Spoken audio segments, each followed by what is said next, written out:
how to turn off auto dubbing on YouTube. Hey everyone, welcome back to the channel.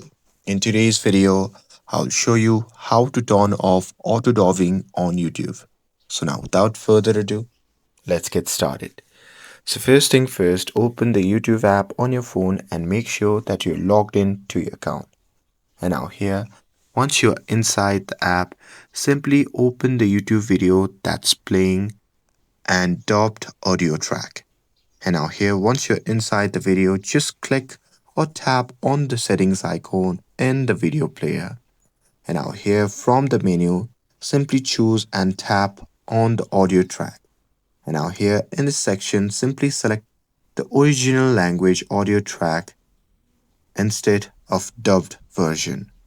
And with that, also note that there is currently no global switch in YouTube to always disable auto dubbing for all videos.